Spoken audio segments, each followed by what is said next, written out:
साथियों एवं बच्चों को मेरा प्यार भरा नमस्कार। मेरे ऑनलाइन क्लासेज में आपका स्वागत है। मैं आज आप सभी को इंटर 12th इतिहास विषय के प्रथम पाठ प्रारंभिक नगरों की कहानी, जिसमें हड़प्पा सभ्यता के बारे में पढ़ना होता है।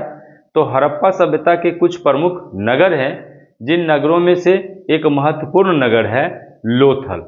तो लोथल के बारे में आज हम जानेंगे कि लोथल कहाँ है, इतिहास अध्ययन में इसका क्या महत्व है। यह प्रश्न अक्सर इंटर के छात्रों के लिए पूछा जाता है। तो चलिए हम जानते हैं कि लोथल कहाँ है और इतिहास अध्ययन में इसका क्या महत्व है। तो लोथल भारत के गुजरात अहमदाबाद में भोगवा नदी के किनारे स्थित है। कहा गया है कि लोथल जो अवस्थित था वह भोगवा नदी के किनारे गुजरात में अवस्थित था। हड़प्पा सभ्यता के बारे में कई क्षेत्र थे, कई नगर थे, मुख्य नगर, जिसमें से हड़प्पा, मोहनजोदड़ो, लोथल, कालीबंगन, तो ये सब महत्वपूर्ण नगर थे जो अलग अलग क्षेत्रों में विकसित हुए थे। जिसमें से ये जो लोथल था वह भारतीय क्षेत्रों में विकसित था। गुजरात जो भारत का एक राज्य है, उस राज्य में अहमदाबाद एक जिला है जहाँ पे यह अवस्थित है। आगे देखते हैं। इसकी खोज सन 1954 ईस्वी में एस.आर. राव ने की थी। कहा जाता है कि इसकी खोज एस.आर. राव ने 1954 ईस्वी में की थी। लोथल प्राचीन सिंधु घाटी सभ्यता के शहरों में से एक महत्वपूर्ण बंदरगाह या उसे गोदी भी कहा जाता है। कहता है कि जो इसकी खोज 1954 में एस.आर. राव के द्वारा की गई। लोथल के बारे में कहा जाता है कि ये प्राचीन सिंधु घाटी सभ्यता का एक शहर था जो बहुत ही महत्वपूर्ण था और इसे बंदरगाह के नाम से जाना जाता था, प्रचलित था। और उस समय बंदरगाह को गोदी भी कहा जाता है और कहीं कहीं गोदी बारा के नाम से भी इसे जाना जाता है। आगे देखते हैं। यह एक महत्वपूर्ण एवं व्यापारिक केंद्र था। कहा जाता है कि लोथल के बारे में यह एक महत्वपूर्ण एवं व्यापारिक केंद्र था, अर्थात यहाँ से व्यापार किया जाता है। इसके बारे में कहा जाता है कि यहाँ से मिस्र की सभ्यता, मेसोपोटामिया की सभ्यता से व्यापार किया जाता था और हड़प्पा के जो अन्य क्षेत्र थे लोथल के अलावे, वहाँ से भी यहाँ पे सामान को लाया जाता था और यहाँ से फिर वहाँ पहुँचाया जाता था। तो चलिए देखते हैं आगे और इसकी विशेषता। कहता है कि यहाँ से मोती, जवाहरात और कीमती गहने पश्चिम एशिया और अफ्रीका के सुदूर कोने तक भेजे जाते थे। यहाँ से जो मोती और जवाहरात थे वो यहाँ से भेजे जाते थे विदेशों में। अर्थात हम कह सकते हैं कि इतिहास अध्ययन में अगर हम बात करें तो ये महत्वपूर्ण स्थल था, एक व्यापारिक केंद्र था, एक बंदरगाह था जहाँ से मोती और जवाहरात और कुछ कीमती गहने वगैरह होते थे, वह पश्चिम एशिया में यहाँ से और अफ्रीका में वहाँ तक भेजे जाते थे। अर्थात हम कह सकते हैं जो महत्वपूर्ण जवाहरात और मोती हुआ करता था, जो कीमती गहने हुआ करता था, वह यहाँ से दूसरे जगह भेजे जाते थे और वहाँ से भी कुछ सामग्री को यहाँ मंगवाया जाता था। अब इसके साथ साथ एक प्रश्न उठता है कि इतिहास के अध्ययन में इस स्थान का क्या महत्व है। तो चूंकि इस स्थल का इसलिए विशेष महत्व माना जाता है क्योंकि इन्होंने बहुत कुछ ऐसी जानकारी दी है जो इससे पहले जानकारी नहीं हुआ करता था।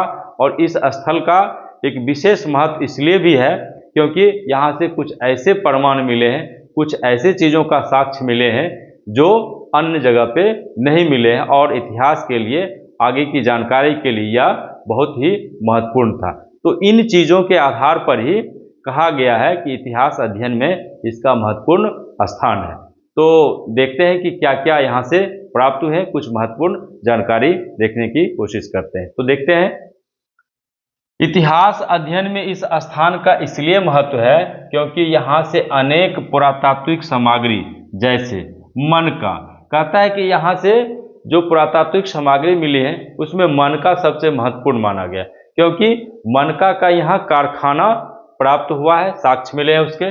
दूसरा, फारस की मुहरें, फारस की जो मुहरें थी वह यहाँ मिले हैं। तीसरा, धान बाजरे की खेती, कहता है कि यहाँ पे धान और बाजरे की खेती हुआ करते थे, इसके प्रमाण भी यहाँ पे मिले हैं। कुत्ते की मूर्ति, बकरी की हड्डियां, आटा पीसने की चक्की, हाथी दांत के पैमाने, मिट्टी के बर्तन के साथ साथ कहता है युगल शब्दा के साक्ष्य भी मिले हैं। इन चीजों के अलावे, अर्थात अगर हम कहें महत्वपूर्ण इसलिए इसको माना गया क्योंकि यहाँ पे मनका के कारखाने थे, यहाँ पे फारस की मुहरें थी, यहाँ पे धान बाजरे की खेती के प्रमाण मिले, बकरी की हड्डियां मिली, और अंत में सबसे जो महत्वपूर्ण है, जो परीक्षा के लिए ज्यादा उपयोगी होता है, वह है कि युगल शब्दाह के भी साक्ष्य मिले। युगल शब्दाह के साक्ष्य का मतलब कि वहां पे जो शब्द थे, जो लाश थे, उस कहता है कि वहां पे उसको युगल माने जोड़े में रखा जाता था।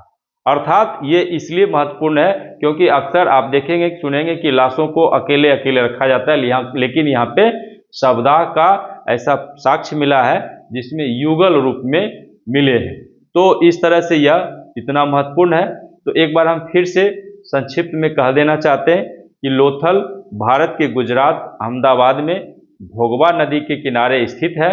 इसकी खोज 1954 ईस्वी में SR राव साहब ने की थी, और लोथल प्राचीन काल से ही सिंधु सभ्यता के शहरों में से एक महत्वपूर्ण शहर के रूप में जाना जाता है। यह एक महत्वपूर्ण बंदरगाह था, यह एक व्यापारिक केंद्र था, और यहाँ से जो मोती जवाहरात और अन्य सामग्री को पश्चिम एशिया एवं अफ्रीका की सुदूर कोने में, मतलब देहात क्षेत्रों तक इसे पहुंचाया जाता था। कहता है कि यह गुजरात में स्थित है, और इस सभ्यता का संबंध हड़प्पा सभ्यता से है, और ऐतिहासिक दृष्टिकोण से यह बहुत ही महत्वपूर्ण है क्योंकि मूल रूप से व्यापारिक केंद्र के रूप में यही एक सबसे ज्यादा महत्वपूर्ण केंद्र हुआ करता था उस समय, और इसे गोदी या गोदीबारा के नाम से भी जाना जाता है। तो अंत में हम कहेंगे कि इतिहास अध्ययन के लिए इसका महत्वपूर्ण स्थान इसलिए है क्योंकि यहाँ से बहुत ढेर सारे साक्ष्य ऐसे, जैसे मनके के कारखाने, जैसे फारस की मुहरें, जैसे धान बाजरे की खेती, इस तरह से अन्य प्रमाण ऐसे मिले हैं जो अन्यत्र कहीं नहीं मिला करते थे। और अंत में कहें कि जो युगल शब्दाह का साक्ष्य मिला है वह तो और भी महत्वपूर्ण है। तो इस प्रकार से इंटर के छात्रों के लिए इतना लिखेंगे यह काफ़ी है, और इतने से ही आप संतुष्ट हो जाएंगे। लघुत्तरीय प्रश्नों के लिए इतना जवाब पर्याप्त है। तो फिर हम मिलेंगे अगले वीडियो में, तब तक के लिए धन्यवाद। आपने हमारा वीडियो देखा, इसके लिए बहुत बहुत धन्यवाद। आप हमारा वीडियो देखें, आपको अच्छा लगा तो आप मेरे चैनल को सब्सक्राइब कीजिए, मेरे वीडियो को लाइक कीजिए और अपने दोस्तों के पास इसे शेयर कीजिए। बहुत बहुत धन्यवाद।